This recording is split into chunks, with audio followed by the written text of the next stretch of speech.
पहले Wuhan virus और अब गलवान वैली में भारतीय सेना पर हमला। इन दोनों घटनाओं के बाद चीन एक ऐसा पड़ोसी मुल्क साबित हुआ है जिसके साथ भारत जैसे देश का सामान्य रिश्ते रखना अब मुमकिन नहीं रहा।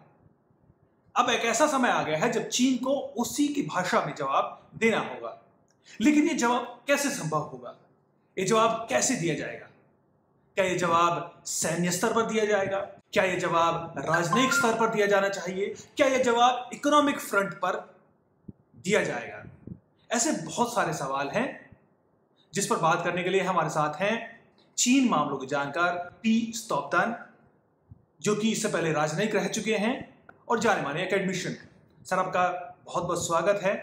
सर, गलवान घाटी में जो कुछ हुआ, वहां पर हमारे 20 जवान शहीद हुए हैं। इतना बड़ा धोखा चीन की तरफ से हुआ है। अब बात युद्ध की चर्चा की जा रही है। जो कुछ हुआ है पिछले 4-5 दिनों में, उसको आप किस तरीके से देखते हैं? हम कहां पर खड़े हैं? इसके आगे का रास्ता क्या संभव है? किस दोराहे पर हम खड़े हैं? इस स्टेटस को थोड़ा हमें समझाइए कि अभी क्या चल रहा है, क्या है वहां की स्थिति? अभी तो स्टेलमेट ही है। जब से 15 जून के रात को जो भी हुआ, उसके बाद सिचुएशन बिल्कुल बदल गया है। ये तो एक टर्निंग पॉइंट है। अभी बहुत ही बड़ा एक शिफ्ट आ गया है। इसमें दिशा किस डायरेक्शन में जाएगा अभी कोई सेंस इसमें नहीं लगता है। दिशा सुधर भी सकता है और बिगड़ भी सकता है। 50-50 चांस है अभी, क्योंकि बहुत लेवल पे ये कॉम्प्लिकेटेड मैनूवरिंग चलता है। खासकर मिलिट्री लेवल का मैनूवरिंग है। कौन क्या गेम खेल रहा है, किसी थ्योरी के ऊपर खेल रहा है ये। मुझे लगता है कि पीएलए जो किसी एक थ्योरी को अप्लाई करके रखा है। हो सकता है हमारी भी एक कोई थिंकिंग है इसमें, इस पूरे पूरे गेम के पीछे क्या है। कुछ तो शायद हमारे भी कुछ होगी पॉलिसी जो ना आप जानते हैं ना मैं नहीं जानता हूँ। तो इसी के लिए अभी कितना दिन तक ऐसे रखना है, कितना अभी खींचना है, उसका भी सोचा होगा मेरे ख्याल में दोनों तरफ से। तो इसमें बेनिफिट होगा, इसका लॉस होगा, वो अलग चीज है। लेकिन इन सबको पहले से ही हिसाब किताब में डाल के ये सारा एक्शन लेते हैं। तो ये तो मेरा मानना है। लेकिन जो भी हुआ हुआ तो यही है कि जो चीन के साथ हमारा सुधार हो रहा था पिछले 30-40 साल से, वो अब बिल्कुल पीछे चला गया। 70 के दशक तक पीछे चला गया। अब उसको दोबारा जो है रिवाइव करना तो बहुत टाइम लगेगा। लेकिन उसके बीच में ये है कि कोई ट्रेड का रिलेशनशिप हो, इधर का रिलेशनशिप हो, बहुत सारी चीजों पे ऑलरेडी बने, वो तो अभी खत्म ही नहीं हुआ है। लेकिन जो पॉलिटिकल ट्रस्ट है दोनों देशों में, वो अब बिल्कुल ही खराब हो गया। अब पब्लिक में तो बड़ा गुस्सा है। इधर भी तो है ही है, शायद उधर भी होंगे, पता नहीं। नेशनलिज्म तो उधर भी है, हमारे यहाँ भी ग्रो हो रहा है। तो ये तो जाहिर है। तो अब तो यही लगता है कि पॉलिटिशियन के पास कितना स्किल है कि इस चीज से बाहर आना चाहता है या इसको जिंदा रखना चाहता है। अगर इसको जिंदा रखेगा क्या बेनिफिट है, या इसको ठंडा करने से हमें क्या बेनिफिट है, तो वो दोनों को मिलके ही एक ठंडे दिमाग से सोचेंगे। तो मेरा अपना अंदाजा था कि ये जो 15 नाइट से पहले जो डिसएंगेजमेंट चल रहा था, जो 6 जून के बाद जो भी एग्रीमेंट हुए हैं, वो अपने टाइम टेबल के साथ नहीं चला। वो बिल्कुल ही बिगाड़ गया। और उस बिगड़ने में दोनों सरकार की इन्वॉल्वमेंट है, या बीच में अचानक कुछ ऐसे एक्सीडेंट हो गया जो दोनों के कंट्रोल से बाहर चला गया है, या कोई तीसरा कोई कुछ फैक्टर है जो हमें समझ में नहीं आता है। तो गवर्नमेंट तो ये कह रहे थे कि everything is stable, situation control में है, बॉर्डर में उतना खराब नहीं है जो आप लोग सुन रहे हो। इस तरह की आश्वासन दे रहे थे दोनों की तरफ से। लेकिन ये अचानक जो है इतने भारतीयों का जान चला गया, उससे तो बिल्कुल सिचुएशन अब ऑल्टर हो गया। अभी तो यही लगता है कि शॉर्ट टर्म में तो इसको डीएस्केलेट किया जाए, इसको ठंडा किया जाए। और ठंडा करने में ये कि अब तो नई शर्तें आएगी इसमें। चाइनीज की तरफ से नए शर्त होंगे, हमारी तरफ से भी नए शर्त होंगे। अब वो क्या शर्त रखता है इसी पर, जो आज की स्थिति में तो वो जहां पे आए हैं वहीं पे बैठे हैं। और जो 15 जून को जो हुआ था, उसके बाद भी वो पीछे नहीं हटे हैं। उधर वो पेंगोंग लेक में तो बैठे ही बैठे हैं। अब गलवान में भी वो अभी हट नहीं रहा है। जो कल जो मेजर जनरल लेवल का मीटिंग हुआ था उसमें भी कोई खास रिजल्ट आया नहीं उसमें। तो जो जहां है वहीं पे बैठे हुए हैं अभी। सिर्फ यही हुआ कि फॉरेन मिनिस्टर लेवल पे कोई डायलॉग आप शुरू हो गया है, उससे एक थोड़ा सा उम्मीद है। बाकी तो यह है कि बैलेंस ऑफ कैजुअलिटीज कहते हैं, भाई हमारा 30 खोया तो आपका भी 30 खोया कि नहीं है, ताकि लोगों को आश्वासन चलो हमने भी चीनी को मार दिया, वो चीनी को ये बोले कि हमने इंडियंस को मार दिया। तो एक बैलेंस होता है, लोगों को ठंडा करने का एक तरीका होते हैं। अगर वो है तो शायद एक स्कोप है कि ठंडा हो जाए, नहीं तो बैलेंस खराब है कि एक तरफ से ज्यादा मरा है, इधर से कम मरा है, फिर लोगों का जो गुस्सा जो है वो एक तरफ से बढ़ेगा और उसको हैंडल करना बड़ा मुश्किल हो जाएगा। खासकर हमारे देश में जहाँ पे डेमोक्रेसी है, तो लीडर को तो हर कोई चीज प्रेशर आता ही आता है। तो अपोजिशन देखो कितना चिल्ला के रखा है, तो अपने लोग भी क्वेश्चन पूछने लगेंगे, भाई क्या मोदी जी क्या कर रहे हैं आप, हमसे उम्मीद है कुछ तो करो, तो जवाब तो दो, इतने जने गए हैं। और इस तरह मरना चलो ठीक है, तरीके से मरे, तो जिस तरह से इन्होंने व्यवहार पे मारा है वो एक्सेप्टेबल नहीं है। वो तो बिल्कुल एक जानवरी जैसा है। सर गलवान घाटी की कुछ तस्वीरें भी आई हैं और जो खबरें आ रही हैं, राइटर्स ने प्लेनेट लैब्स की कुछ फोटोज शेयर की हैं, जिसके मुताबिक ऐसा लग रहा है कि घाटी में जो पीएलए है वो बहुत पहले से प्लान कर रही थी। वहां पर हैवी मशीनरी दिखाई दे रही हैं, वहां पर ऐसा लग रहा है कि चीन ने गलवान रिवर का पानी भी रोका हुआ है और वहां पर कुछ स्ट्रक्चर वो बनाने की कोशिश कर रही है। इससे ये साफ जाहिर होता है कि चीन इसकी प्लानिंग बहुत पहले से कर रहा था। ये हमला कुछ स्पॉन्टेनियस हमला नहीं था, कोई औचक अचानक होने वाला हमला नहीं था। इसकी बहुत पहले से प्लानिंग की गई थी और बहुत सलीके से प्लानिंग की गई थी। और अगर ऐसा है कि प्लानिंग पहले से की गई थी, तो इसके पीछे चीन की जो मंशा है वो क्या हो सकती है? इसके पीछे मोटिव क्या है उनका, क्यों उन्होंने ऐसा किया? अभी जो मेन पिक्चर ये आ रहा है कि ये जो है तो लोकलाइज्ड प्रॉब्लम है।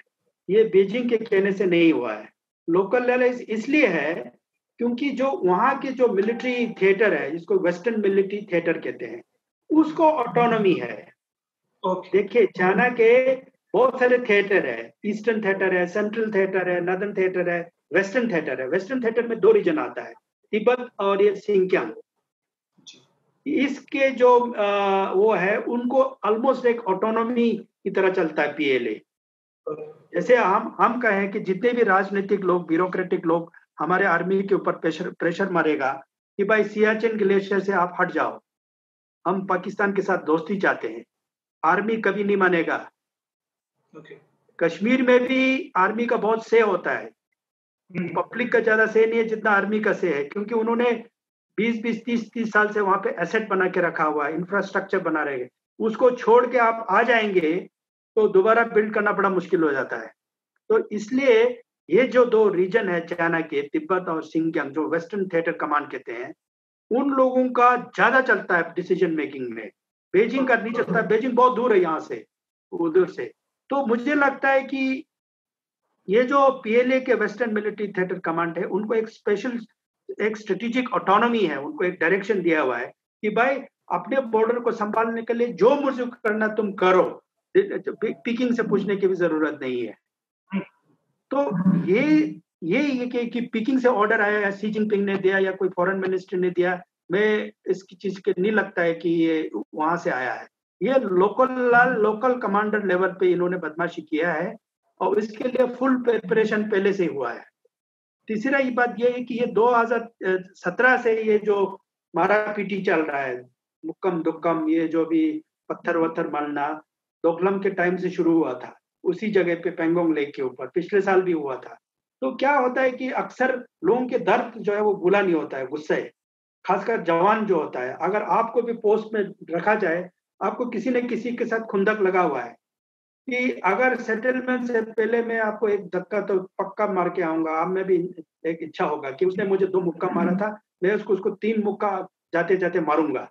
तो हो सकता है कि इन लोगों के आपस में जहाँ पे सिचुएशन जैसे हैं, थोड़े थोड़े मोटे दिमाग के लोग भी होंगे, तो वो गुस्से में इस तरह की छेड़छाड़ हो सकता है।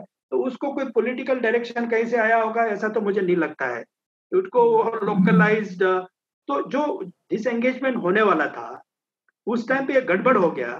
तो एक तरफ से ये भी कह सकते हैं कि दोनों तरफ से एक सीरियसली नहीं लिया है इसको ठंडा करने का। वो बोला है कि ट्रुप्स पे छोड़ दिया, वो लोकल कमांडर कोई कर्नल ब्रिगेडियर लेवल पे, पर तुम लेना कर लेना। अब वो तो जवान होते हैं, उधर भी जवान होंगे, इधर भी जवान होंगे। तो वहां पे मुझे लगता है टेक्टिकल कुछ कहीं ना कहीं से गड़बड़ लगता है। लेकिन इसका मतलब ये नहीं है, चाइना का पहले से ही जब ये 15 के नाइट का इंसिडेंट हुआ तो वो अपना वो मुंह से निकल गया कि पूरा पूरे गलवान घाटी पे हमारा इसका हक है। ये उसके मुंह से आया। किसके मुंह से आया? वेस्टर्न मिलिट्री थिएटर के कमांडर ने बोला। लेह में बैठ के नहीं, उधर कहीं होगा कहाँ, उरुमची है कहीं, कशगर वजर में बैठ के ये उसने अनाउंस स्टेटमेंट दिया कि पूरे गलवान घाटी पे चीन का पुराना इसका हक है, इसका उसका जमीन है। तो उसके बाद क्या हुआ, जो 17 जो जून को हुआ, बीजिंग से बोला है उसी चीज को जो पीएलए ने बोला है। तो ये लगता है कि गवर्नमेंट इस पॉलिसी को डिक्टेट नहीं कर रहा है, पीएलए गवर्नमेंट को बोल रहा है कि तुम ऐसा बोलो। तो फॉरेन मिनिस्टर ने क्या बोला? फॉरेन मिनिस्ट्री चाइनीज ने वही बोला जो पीएलए ने एक दिन पहले बोला था।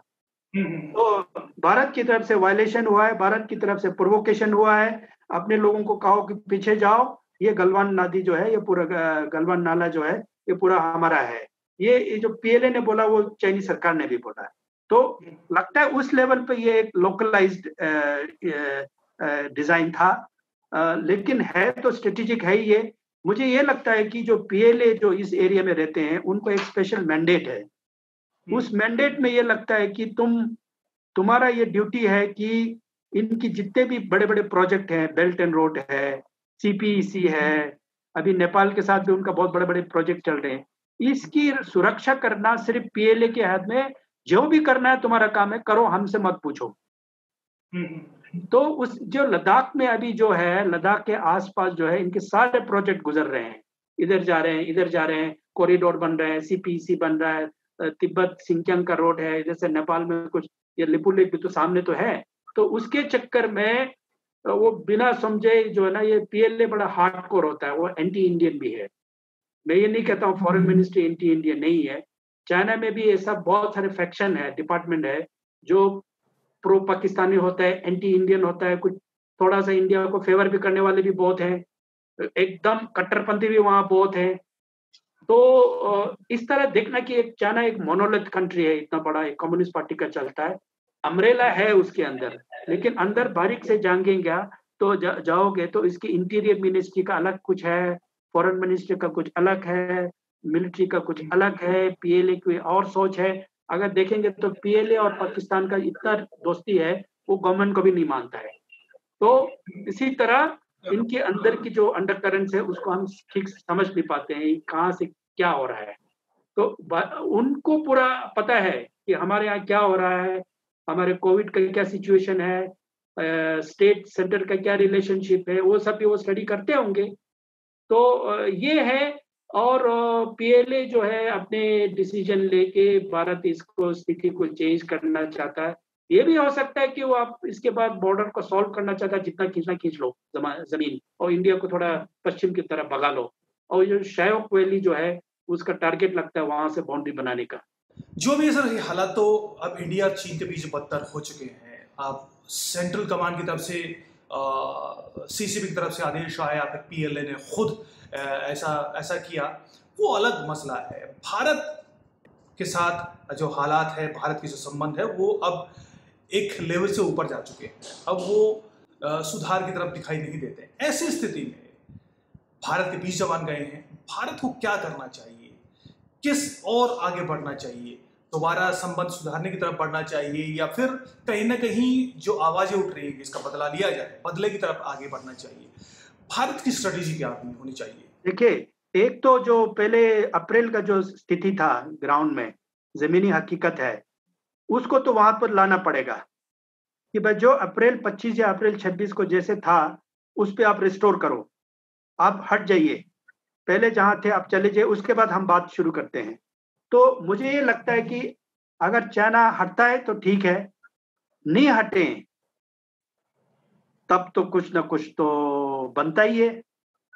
चाहे वो मिलिट्री इंटरवेंशन हो, चाहे फोर्सफुली हमको वहां से उठा के फेंकना पड़े, कुछ तो करना पड़ेगा। ऐसे तो नहीं रख सकता है कि चाहे वो 1 किलोमीटर आया हो चाहे 2 किलोमीटर आया हो। लेकिन बात यहाँ तक स्थिति नहीं है। तो चाइनीज बड़ा स्मार्ट गेम खेलते हैं, उन्होंने 3 या 4 फ्रंट खोल के रखा है अभी। पैंगोंग लेक पे फिंगर फोर्ट पे उन्होंने हमें रोक के रखा है, आगे जाने नहीं दे रहा है। जहां हम फिंगर 8 तक जाते थे, हमें 4 तक उसने रोक के रखा है। तो वो आगे आके कुछ फेंसिंग डाला है, कुछ दीवार बनाया है, कुछ कुछ कुछ किया है उसने वहां पे, आगे हम जा नहीं पा रहे हैं। साथ साथ में गलवान घाटी में वो कुछ 2-4 फ्रंट खोल के रखा है उसने हमारे लिए। तो उसका गेम मुझे ये नहीं समझ रहा है कि कहाँ से वो छोड़ेगा और कहाँ पे बैठेगा। और गलवान घाटी में बैठेगा तो हमें हमें इधर से पेंगोंग घाटी के जो जहाँ दीवार बनाना है उसको वो तोड़ने देगा। हमें गुस्सा को ठंडा करने के लिए बोलेगा चलो। तो हम उसको अगर मिलिट्रीली अटैक करके बॉम्ब करके वो फेंसिंग करके तोड़ के आगे बढ़ता है तो शायद चाइनीज पीछे हट भी सकता है। वो उसका टेक्टिकल गेम होता है। चाइनीज ऐसे नहीं है कि वो है तो दिमागी लड़ाई है ये सारा। ये तो ये नहीं कि वो 12 फुट लंबा है और हम 6 फुट छोटा छोटा है, ऐसा भी नहीं है। वो उसका भी उतना ही ताकत है जितना हमारे ताकत है। तो उसको आप डिफीट कर सकते हैं। लेकिन वो माइंड गेम खेलता है, वो साइकोलॉजिकल गेम खेलता है। वो पहले इधर आपको बना के रखेगा, बाद में आपको आपको ही उसको तोड़ने देगा ताकि आपका गुस्सा ठंडा हो जाए, लेकिन उसका टारगेट कहीं और होगा। तो ये जो मैन्यूवरिंग जो है ये करते रहते हैं।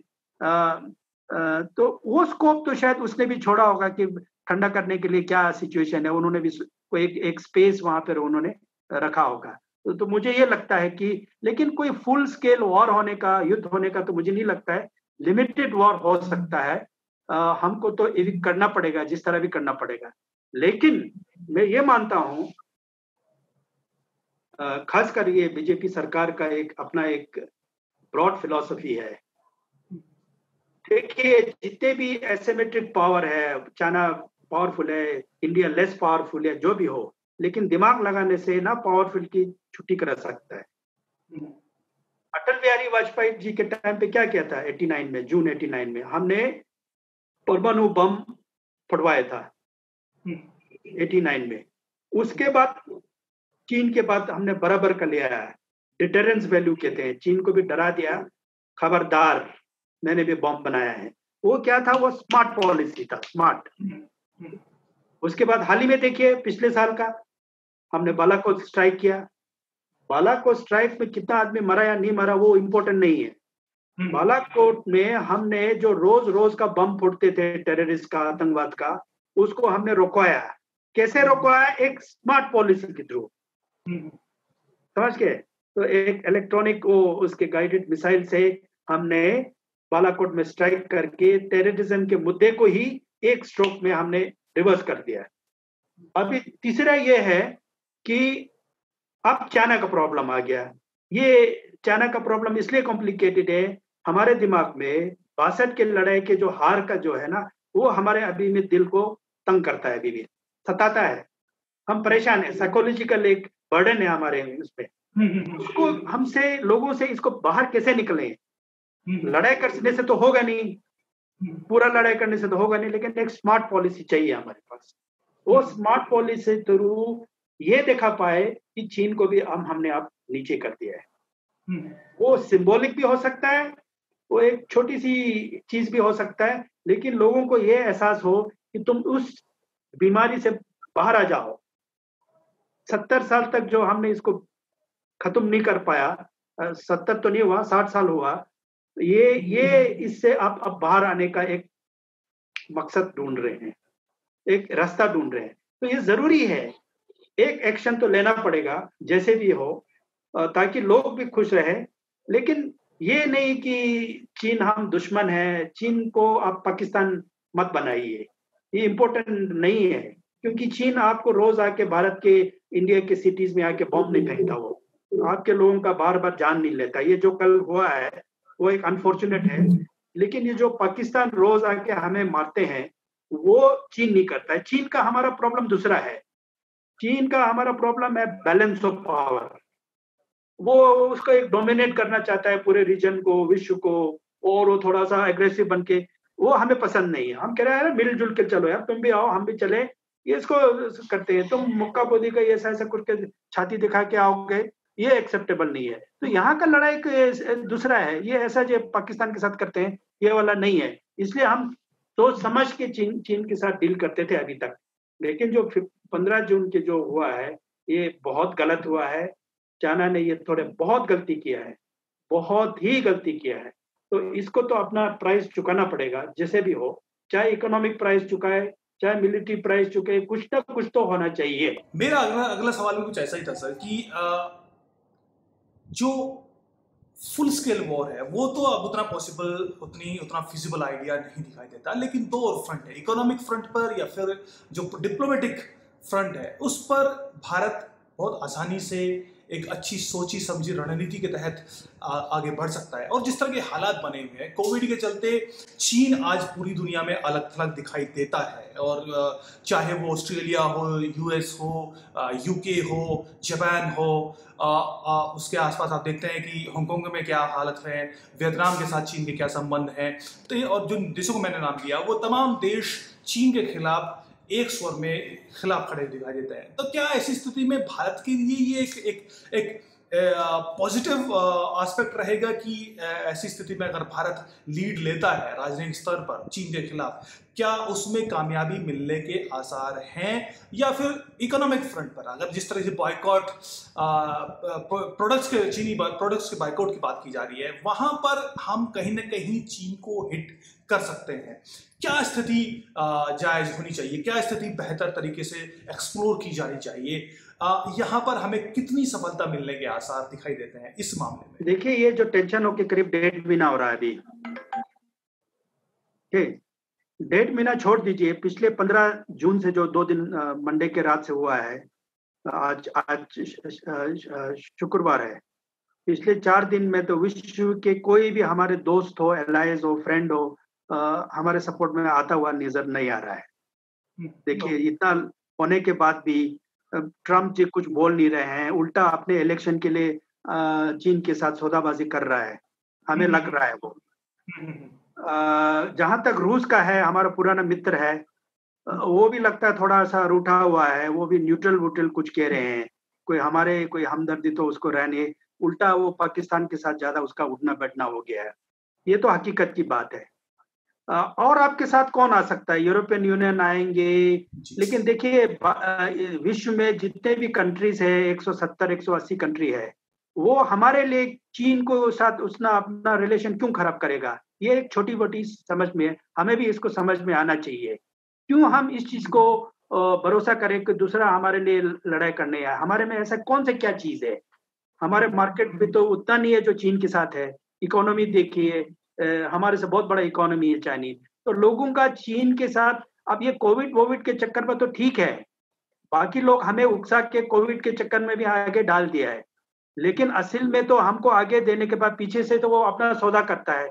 हमने ऑस्ट्रेलिया का हाल देखा था, ऑस्ट्रेलिया के प्राइम मिनिस्टर कोविड को लेके कहता चाइना को इंटरनेशनल कोर्ट ऑफ जस्टिस में लगाओ, यूएन सिक्योरिटी काउंसिल में सजा ला, इंक्वायरी करो बोला था। चाइना ने सारा चीजें वो उसको टाइट कर दिया ऑस्ट्रेलिया के साथ। तो हमारे कंधों पे बैठ के लोग गोली चलाते हैं, इसमें ये हमारी एक भूल होगी। अगर लड़ाई करना तो हमें अपने दम पे करना पड़ेगा। अगर वो आएंगे तो कुछ आपसे लेके जाएंगे, वो फ्री में आपको अपना खून देने वाला नहीं है हमारे लिए। हमने दोकलम में भी देखा कि आसपास कहीं भी दोकलम के सामने अमेरिका नजर नहीं आया हमारे मदद करने के लिए। तो ये कहना कि सारे विश्व हमारे साथ है, उसके साथ सिर्फ पाकिस्तान है, ये मैं इस स्कूल को नहीं मानता हूँ। मैं हकीकत को ज्यादा मानता हूँ, ना कि एक थियोरेटिकल चीजें हैं। बाकी आपके समान वमान की बात कहा, समान वमान का तो मेरा अपना थिंकिंग है कि जितना भी आप कोशिश करें, हमारी अपनी कैपेबिलिटी क्षमता नहीं बढ़ती है। तो अब देखिए, हमारे जो गरीब रिक्शा वाला है, कोई भी हो, छोटा पान वाला है, उसको मोबाइल खरीदना है तो वो अमेरिकन मोबाइल तो खरीद नहीं सकता है। उसका कॉस्ट कम से कम 80,000 का होता है या 1 लाख का होता है। वो बड़े बड़े पूंजीपति और रिच मैन तो खरीद पाएंगे, हमें गरीब लोग कहाँ से खरीदेंगे? उसके लिए हमारी कैपेबिलिटीज बनना चाहिए ना। वो आपको चीनी आपको जबरदस्ती नहीं कर रहा है कि सामान खरीदो, हम खुद खरीदने जाते हैं। अभी मैंने ग्लोबल टाइम्स में बताइए, भारतीय लोग बड़ा अजीब और गरीब टाइप के लोग हैं। सुबह से शाम तक चाइना को गाली देते हैं, नेक्स्ट डे शंघाई बोल के सामान खरीदने आते हैं। तो हमको कौन सीरियसली लेगा अगर इस तरह का डबल स्टैंडर्ड करे? तो हमारे में भी तो कुछ कमियां हैं, उसको दूर करना चाहिए। अब सरकार नहीं कर सकते क्योंकि इसमें इंटरनेशनल इम्प्लीकेशंस होता है, उसमें ट्रीटीज हैं, डब्ल्यूटीओ के मेंबर हैं, तो ज्यादातर थोड़ा थोड़ा करेंगे। कोई स्ट्रेटेजिक सेक्टर में, कोई सिक्योरिटी सेक्टर में आप रोक लेंगे, लेकिन पब्लिक को तो अपना सोचना है ना कि खरीदे या ना खरीदे। तो अभी मैंने ये देखा कि 80 करोड़ का चीन से अगरबत्ती आता है। क्या हम 125 करोड़ लोग क्या अगरबत्ती नहीं बना सकते हैं? प्रॉब्लम कहाँ है? मैं भी अगरबत्ती बनाना चाहता हूँ, लेकिन मैं फैक्ट्री लगाऊंगा तो मैं कैसे लाऊंगा? पहले तो मैं बाबू लोगों से फाइट करूं, फिर बैंक से फाइट करूं, फिर जमीन के लिए फाइट करूं, तो फिर लीगल कुछ होगा। तो इतना आसान भी नहीं है। तो ये रिफॉर्म तो हमारे में लाना है इकोनॉमिक के लिए। सिर्फ कह देना कि चाइनीज गुड को बाइट करो, वो तो सोशल मीडिया में शुरू होता है और सोशल मीडिया पे ही खत्म हो जाता है। नेक्स्ट डे जब हकीकत आता है तो मार्केट में चाइनीज माल खरीदने के लिए पहले बार पहुंच जाता है, उस सारा सस्ता को ढूंढते हैं लोग। तो ये थोड़ा एक मुश्किल एस्पेक्ट है, नामुमकिन नहीं है, लेकिन उससे पहले हम थोड़ा, अब देखिए 70% जो दवाइयों का मटेरियल जो है वो चीन से आता है। कल को वो सारा मटेरियल नहीं है तो हमारा तो दवाई बनना बंद हो जाएगा। कहाँ से लाएंगे उतना? अभी ऑल्टरनेट सरकार कुछ कर रहा होगा इधर उधर से, लेकिन इतने अचानक तो नहीं होगा ना, कल हो ना होगा, परसों होगा, ऐसा तो नहीं होगा। इसके लिए पहले से प्लानिंग क्यों नहीं किया था? तो प्रॉब्लम हमारी अपनी एक जो सिस्टम जो है अलग होता है। सरकार बदलते रहते हैं, पॉलिसी बदलते रहते हैं। चीन का पॉलिसी तो स्थिरता रहता है, उसमें उनको इलेक्शन से कोई लेना देना नहीं है, वोट से कोई लेना देना नहीं है। तो वो एक पॉलिसी बनाते थे, वो लॉन्ग टर्म बनाते हैं। हम करेंगे, फिर दूसरा सरकार क्या करेगा, तीसरा क्या करेगा, वो भी तो हमें तो पता नहीं है कि हर 3 साल में बदलते रहते हैं। बाबू अपना पोजीशन जहां तक 3 साल का है उतना ही सोचता है, उसके बाद कुर्सी पे नहीं, वो बेचारा, उसको इंटरेस्ट नहीं है। तो इसमें चीन में बहुत सारे रिफॉर्म्स लाते हैं, जहां जहां प्रॉब्लम हो इमीडिएटली कानून को चेंज करता है। हमारे यहाँ कानून चेंज होने में बहुत टाइम लगता है, बहुत। देखिए कश्मीर में हमारा पॉलिसी था 370 का, कितने साल लगा? 70 साल लगा ना इसको चेंज करने में। तो यही हर जगह है। तो प्रॉब्लम है कि हमें इन चीजों पे और स्मार्ट बनना पड़ेगा, ट्रांसफॉर्मेशन करना पड़ेगा, लॉज चेंजेस लाने पड़ेंगे। अंदर की चीजें बहुत प्रॉब्लम है। अगर देखिए मेक इन इंडिया करेगा, प्रॉब्लम यह है कि जमीन के प्रॉब्लम है, लेबर प्रॉब्लम है, लैंड लॉज तैयार नहीं है, लेबर लॉ पता नहीं है। तो इसको जल्दी जल्दी करके लेजिस्लेशन जो लाना है, लेजिस्लेटिव चेंजेस लाना है, उनको ला के लोगों को आसान बनाए, बिजनेस करे। नहीं तो फॉरेनर भी आने नहीं लगेंगे। वो फॉरेनर क्यों आए? फॉरेनर ऐसी बात नहीं है कि पहले नहीं आए थे, उन्होंने टेस्ट करके गए। यहाँ पर बड़ा मुश्किल है बिजनेस करना। वो लोग खराब नहीं है, वैसा नहीं है, लेकिन हमारे जो ब्यूरोक्रेटिक सिचुएशन है वो बहुत खराब है हमारी। हमें खुद ही परेशान होते हैं, एक लाइसेंस बनाने में कितना चक्कर होता है। तो अब एक 10 बिलियन डॉलर जहाँ डालेंगे उसके लिए कितना हेडेक होगा। तो ये स्थिति है। लेकिन कुल मिला के देखिए, चाइना एक थ्रेट है, लेकिन अपने कैपेबिलिटीज को भी, जो कमियां हैं उसको तो पूरा करना। सर ये पूरे एपिसोड में एक चीज जो मुझे बहुत स्ट्राइक की और मुझे समझ में आती है कि चीन को हम बहुत सतही स्तर पर समझते हैं और बहुत ये कहें कि वहाँ की हिस्ट्री को, वहाँ के कल्चर को, वहाँ की जियोग्राफी को, वहाँ की पॉलिटिक्स को, उसको उस अच्छे तरीके से, वहाँ की सोसाइटी को, उसके नुआंसेस को हम उस बेहतर तरीके से नहीं समझते। जाहिर है जब हम उस तरीके से उसको नहीं जानते जिस तरीके से हम पाकिस्तान को जानते हैं, यूरोप को समझते हैं, अमेरिका को समझते हैं, यहाँ तक कि हम जो गल्फ कंट्रीज हो उनको भी ज़्यादा बेहतर तरीके से समझते हैं, अफ्रीका को समझते हैं। ऐसे में चाइना की फॉल्ट लाइन हम लोग नहीं समझ पाएंगे, वहाँ पर हमें किस स्तर पर हमें वार करना चाहिए वो हमें नहीं समझ पाएंगे। इस मामले में आपने भी कहा कि वहाँ की हिस्ट्री को लेके, वहाँ की लैंग्वेजेस को लेके हम बहुत ज़्यादा उत्सुक नहीं रहते हैं, जानने की कोशिश नहीं करते हैं, या चाहे जो भी वजह है। इस फ्रंट पर अगर हम काम नहीं करेंगे तो हम चाइना का मुकाबला कैसे करेंगे? क्या आपको भी ऐसा लगता है या फिर ये मेरा ही अप्रेहेंशन है, मुझे ही ऐसा लगता है? इसको लेकर आपको क्या कहना है? देखिए, चीन भारत को पिछले 2000 साल से पढ़ रहे हैं। 2000 साल पहले उनके विद्वान लोग भारत में आके तक्षशिला, नालंदा, सरस्वती, बहुत सारे विश्वविद्यालयों में पढ़ के गए हैं। हमारे जितने अच्छे अच्छे चीजें हैं, दर्शन है, फिलोसफी है, रिलीजन है, आर्ट है, कल्चर है, पेंटिंग्स है, हर चीज यहाँ से उन्होंने बेस्ट बेस्ट चीजें जो है ना वो लेके गया है। यहाँ क्या छोड़ के गया? रीति रिवाज छोड़ के गया। वो कहता है ये भारत का रीति रिवाज मुझे जरूरत नहीं है, आपके जो बढ़िया बढ़िया चीज है वो मैं लेके जा रहा हूँ। तो 11वीं शताब्दी में बख्तियार खिलजी अगर नहीं आते तो चीनी लोग अभी भी यहाँ पढ़ने आते। वो खिलजी ने आके सारे यूनिवर्सिटी को आग लगा के चला गया, तब से चीनी यहाँ पे आना बंद हो गया। लेकिन हमारे जितने भी चीजें हैं, संस्कृत लैंग्वेज, पाली लैंग्वेज, प्रकृति, ब्राह्मी, जो भी हो, वो चाइनीज से है। चाइनीज का एक चीज आपको मानना पड़ेगा, चाइनीज लोगों से सीखते हैं, वो सीखने में वो झिझक नहीं रहता उनको। वो ले गए, उसने उसको अपनाया है, अपना बना के रखा है। हमने शायद बौद्ध दर्शन को भूल गया होगा, चाइनीज ने उसको रखा हुआ है। अभी जो भी हो, कम्युनिस्ट पार्टी हो, कम्युनिस्ट पार्टी आता है जाता है, जैसे इंडिया में कांग्रेस पार्टी आता है तो बीजेपी आता है तो कोई भी आता है, कल को जनता दल भी आया जाएगा। उसी तरह वहां पे कम्युनिस्ट आता है। उससे पहले चंकाई शेख थे, उससे पहले चिंग डायनेस्टी थे, फिर कोई दूसरा राजा आता था। वो चाइनीज सिविलाइजेशन में भारत की जो संस्कृति को उसको उन्होंने बचा के रखा है। तो हमने तो वहां जाके कुछ पढ़ा नहीं। जो आपने पढ़ाई लिखा, जो इसीलिए जो हार्ड अंडरस्टैंडिंग कहते हैं, हमारे जो बच्चे पैदा होते हैं तो बच्चे क्या पढ़ते हैं? कुछ तो हमारे अपने थोड़ा मोड़ा जो संस्कृत तो हम भी नहीं सीखते हैं, सीखेंगे थोड़ा हिंदी सीखेंगे, उसके बाद सीधा पब्लिक स्कूल में डाल के इंग्लिश सिखाएंगे। और इंग्लिश सीख के क्या मिलेगा? अमेरिका को जान पाओगे, यूरोप को जान पाओगे, रशिया को जान पाओगे, इधर उधर के जान पाओगे, अरब को जान पाओगे। चीन को तो समझ में नहीं आएगा ना आपको।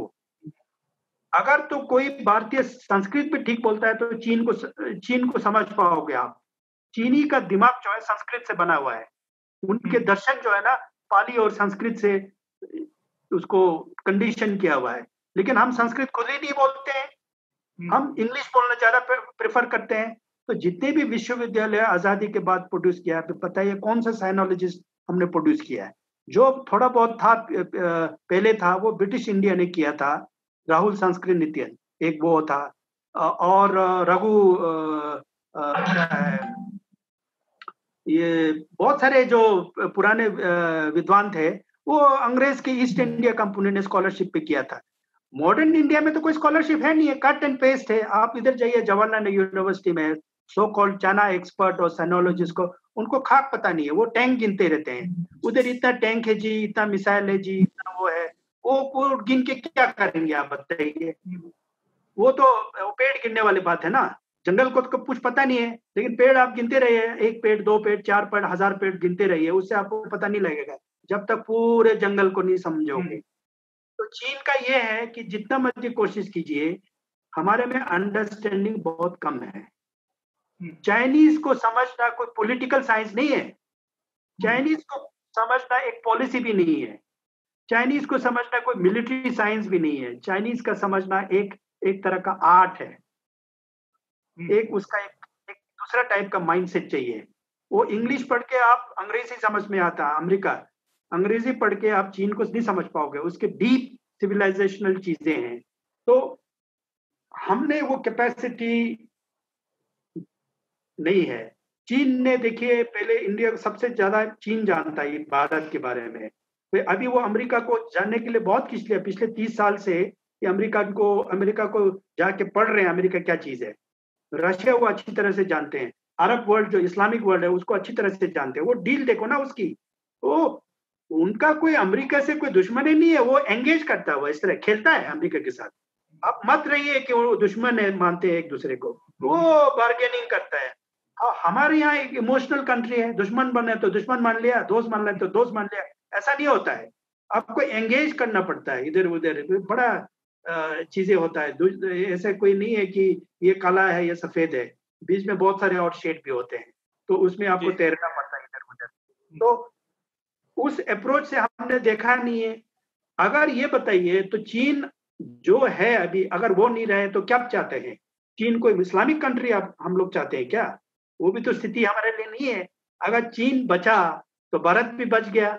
नहीं तो दोनों दिन उस टाइम पे देखिए 10वीं 11वीं शताब्दी में अरब का जो कॉन्क्वेस्ट चल रहा था, अगर चंगेज खान नहीं होता, मंगोल और चीन नहीं होता तो इस्लाम जो है जापान तक फैलता।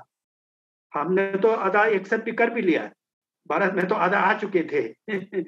वो चीन ने तो वहां पे रोका है, कहीं वो सेंट्रल एशिया कहीं पे वो जो सिंकियांग में जाके उसने मार पीट के अरब को रोका है। तो एशिया को तो चीन ने बचा के रखा है। तो ठीक है, हमारा उतना विवाद भी है नहीं है वहां पे। आउट ऑफ 1.4 बिलियन लोगों में से 600-700 मिलियन तो पोटेंशियल धार्मिक लोग हैं, भारत की संस्कृति को मानने वाले। अगर मैं चाइना में जाता हूँ तो मुझे ऐसे नमस्कार करता है, वो हमारे भगवान का देश मानते हैं, लेकिन हम उसको दुश्मन मानते हैं। तो कहीं ना कहीं एक प्रॉब्लम है। हो सकता है कि वहाँ बौद्ध धर्म है, हिंदू धर्म नहीं है, इसलिए कुछ प्रॉब्लम हो सकता है। तो अगर वहाँ हिंदू धर्म के लोग हो तो हमारा रवैया कुछ और हो सकता है। लेकिन है तो भारतीय संस्कृति है। लेकिन भारत में भी बौद्ध धर्म का कोई एक्सेप्टेंस है कि नहीं है, वो भी तो हमें सोचना पड़ेगा। उस ढंग से हम नहीं सोचते हैं। पूरे एशिया है तो अपना ही है। 200 साल हमने चीन के ऊपर क्या राज किया बिना कोई बंदूक चलाए हुए। और एक चीज आपको जरूर सोचना पड़ेगा, ये भारत में एक फिलोसफी आया, इस्लाम बाहर से आया, भारतवर्ष के 3 टुकड़े करके गए, पाकिस्तान, बांग्लादेश, इंडिया। किसने किया? फॉरेन आइडियोलॉजी ने। चीन में एक फॉरेन आइडियोलॉजी आया, कहां से आया? इंडिया से आया। क्या आया था वो? बौद्ध धर्म। बौद्ध धर्म ने चीन को कभी टुकड़े टुकड़े नहीं किया। बौद्ध धर्म ने चीन को बांध के रखा हुआ है। उसको इसलिए वो मानते हैं, इस्लाम उसको एक्सेप्टेबल नहीं है, क्रिश्चियनिटी एक्सेप्टेबल नहीं है, वो बौद्ध धर्म को एक्सेप्टेबल है, नहीं है, एक्सेप्टेबल है। तो उसका कोई कॉन्ट्रडिक्शन नहीं है। लेकिन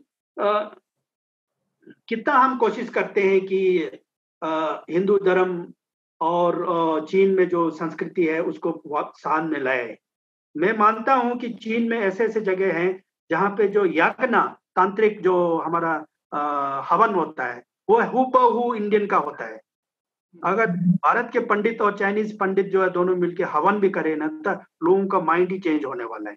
लेकिन हम लोग कोई कोशिश ही नहीं करते इन चीजों के बारे में, और चीजों पे बात करते हैं, लेकिन संस्कृति उसको हम भी थोड़ा सा निग्लेक्ट करते हैं, भरतनाट्यम और कथकली पे छोड़ देते हैं। सर जो भी है, अब चीन का जो मसला है वो भारत और चीन का मसला नहीं है। चीन भले ही अपने देशवासियों को कुछ भी बताए, भारत में एक डेमोक्रेटिक सरकार है और यहाँ पर इस पर पॉलिटिक्स भी हो रही है।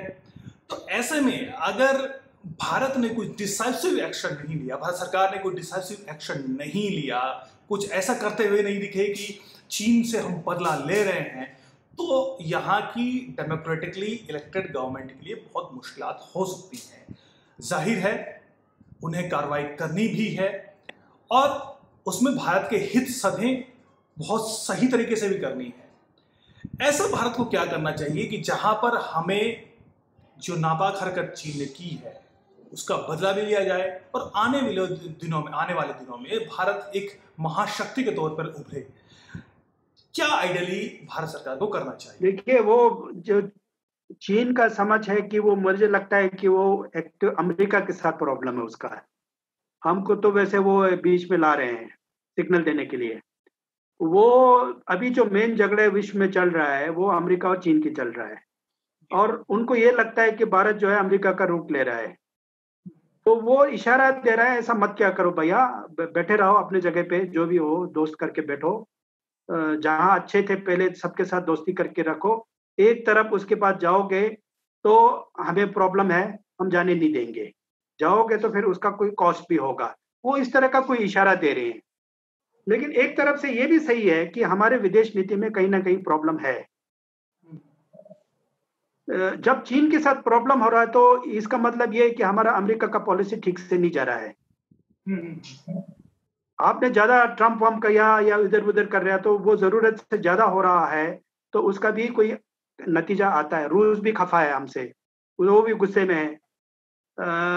चलो ट्रम्प छोड़ दीजिए, बहुत सारे और चीजों पे हमारे अपने देश में विदेश नीति पे कौन सोचता है? ये कोई कोविड या कोई इकोनॉमिक पॉलिसी, हर कोई तो विदेश नीति के बारे में सिर्फ 200 लोग सोचते होंगे, कुछ रिटायर्ड मिलिट्री, कुछ प्रोफेसर वगैरह कुछ सोचते हैं। उसमें से भी 200 में से भी करने वाले तो सिर्फ 1 या 2 होंगे। तो मुझे नहीं लगता है कि मैं 1-2 आदमी के सोच को मैं क्यों सपोर्ट करूं। मैं तो इन्वॉल्व नहीं हूं उस पॉलिसी में, मुझे तो किसी ने पूछा नहीं है हमारा चीन के साथ क्या रवैया होना चाहिए। 1-2 लोग बनाते हैं, इसमें कोई ट्रांसपेरेंसी तो है नहीं है। तो आप सोचते हो कि मैं जैसे लोग विदेश मंत्री का ताली बजाऊं, ऐसे मेरे लिए मुश्किल है। मैं एक विद्वान आदमी हूँ, मेरे कोई क्वेश्चन मार्क है, ये ठीक नहीं है, इसको ऐसा करो, इसको ठीक नहीं है ऐसे। तो लोगों को एक पार्टिसिपेटरी पॉलिसी सिस्टम नहीं है, इंक्लूसिव सिस्टम नहीं है, एक लिमिटेड ढंग से आप पॉलिसी को चला रहे हो, तो अपने लोगों को भी तो नाराज करोगे। हम लोगों का 40 साल का एक्सपीरियंस है, जब से ये सरकार आया बिल्कुल एक बक्की की तरह उठा के फेंक देते हैं, कोई कंसल्टेशन नहीं है, हम लोग का कोई कम्युनिकेशन नहीं है किसी से, कुछ बोले तो नाराज हो जाता है। तो इसीलिए आप लोगों की क्रिटिसिज्म, लोगों की थोड़ा सा और इनपुट्स नहीं लोगे तो गलत दिशा में जा सकता है। तो प्रॉब्लम ये है कि फॉरेन जो विदेश नीति में कहीं ना कहीं मुझे थोड़ा सा कमी आ रहा है। ये आप नहीं तो देखिए नेपाल जैसे पे क्या प्रॉब्लम हो सकता है हमें, पाकिस्तान मान लिया, चीन भी मान लिया, तो आप ट्रम्प को लेके अकेला लेके चलोगे तो फिर वो ट्रम्प का क्या इंटरेस्ट है, कहाँ पे वो कहाँ जाके वो गले लगाएगा, चीन के साथ सौदाबाजी करेगा। तो ये टाइम टेस्टेड थिंकिंग है, ये कांग्रेस या बीजेपी की बात नहीं है। भारतवर्ष का अपना एक आइडेंटिटी रहा है। आप देखिए विश्व गुरु रहा है, तो विश्व गुरु अमेरिका का गुरु तो हम नहीं थे ना, हम तो एशिया के गुरु थे। तो एशिया के लोग हमसे नाराज हैं, तो विश्व गुरु किसका गुरु बनेगा? तो आपके नेपाल तो अपना एक छोटा भाई है। तो कहीं ना कहीं हमें भी एक पॉलिसी थिंकिंग की जरूरत। ठीक है, चाइना को हमको मारना है, पीटना है, जो भी करना है वो मिलिट्री कोई किसी स्टाइल से करना है, लेकिन एक रीथिंकिंग तो होना चाहिए। एक विदेश नीति में, हर नीति में एक थोड़ा सा ब्रॉड थिंकिंग तो होना चाहिए। सर आपका बहुत बहुत धन्यवाद। आपने बहुत अच्छे तरीके से चीन के मसले को समझाने की कोशिश की। बहुत सारी चीज़ें हैं, मामला उतना आसान नहीं है।